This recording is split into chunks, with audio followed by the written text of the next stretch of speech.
सभी को जय मसीह की। आइए हम बाइबल की दो व्यक्तियों के जीवन से कुछ बातों को देखते हैं। एक पहला है नूह और दूसरा अब्राहम। दोनों को परमेश्वर की कुछ आज्ञाएं मिली। नूह को परमेश्वर ने आज्ञा दी थी कि तू गोपेर की लकड़ी का एक नाव बना ले और उसमें सभी नर और मादा जीव जंतुओं को रखो, क्योंकि परमेश्वर ने इस सारी पृथ्वी को जल से डुबा देने का संकल्प कर लिया था, क्योंकि पृथ्वी पर पाप अधिक बढ़ गया था। उस नूह को नाव बनाने में काफ़ी समय लगा और उस परमेश्वर ने अपनी प्रतिज्ञा को पूरा करने में 120 साल का समय लगाया। प्रियो, 120 साल का समय बहुत लंबा होता है। नूह को लोग किस तरह से तंग करते होंगे, किस तरह से चिढ़ाते होंगे कि क्या हुआ परमेश्वर की प्रतिज्ञा का, क्या हुआ उस परमेश्वर के वचन का जो परमेश्वर ने तुमसे कहा कि इस संसार को परमेश्वर डुबा देगा। नाव तो बहुत बड़ी बना ली, वर्षा कब होगी। किस तरह से उसको चिढ़ाते होंगे और किस तरह से नूह ने अपने विश्वास को 120 साल तक संभाला होगा।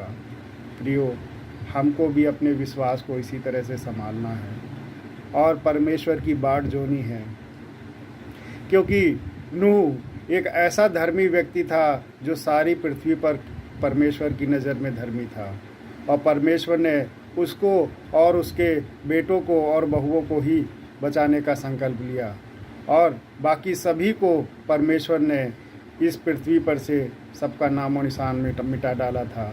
हम ऐसा पवित्र शास्त्र में देखते हैं। तो हम क्या नूह की तरह संयम रख सकते हैं? हम नूह की तरह परमेश्वर पर विश्वास कर सकते हैं कि परमेश्वर अपनी प्रतिज्ञा को पूरा करने के लिए हर तरीके से सक्षम है। इसी तरह से अगर हम अब्राहम के जीवन में देखें, अब्राहम को परमेश्वर ने 70 साल की उम्र में बुलाया और उसको आकाश के तारागणों के समान संतानें देने का वादा किया, जबकि उसकी पत्नी बांझ थी और उसको कोई पुत्र नहीं था। अब्राहम को किस तरह से लोग चिढ़ाते होंगे कि तेरी पत्नी को पुत्र कब होगा, कब पूरी होगी परमेश्वर की प्रतिज्ञा। और अब्राहम परमेश्वर से कभी भी शिकायत नहीं करता था और उसने निराशा में भी परमेश्वर पर विश्वास नहीं छोड़ा और संयम रखा और परमेश्वर की बाट जो ही पूरे 25 साल। और कहते हैं कि जब अब्राहम को लोग चिढ़ाते होंगे तो उसका विश्वास ज़रूर हिलता होगा, लेकिन उसने परमेश्वर के वादे पर भरोसा रखा, विश्वास रखा और धीरज धरा। क्या हमको भी इसी तरह से धीरज रखना चाहिए? क्योंकि आज हम कई बार अपने विश्वास को तोड़ने लगते हैं, विश्वास खोने लगते हैं, क्योंकि परमेश्वर कुछ बातों में हमको सिखाना चाहता है, कुछ बनाना चाहता है, इसलिए परमेश्वर कुछ समय लगाता है। लेकिन हम परमेश्वर की इस योजना को नहीं समझ पाते और हम परमेश्वर से अपना मुंह फेर लेते हैं या संसार की ओर मुड़ जाते हैं। कई बार कुछ लोग इसी कारण से अपनी समस्याओं के कारण परमेश्वर को छोड़ देते हैं। क्या वो सही करते हैं? क्या उनको परमेश्वर की बाट नहीं जोनी चाहिए, धीरज नहीं धरना चाहिए? वो परमेश्वर विश्वास योग्य और धर्मी है।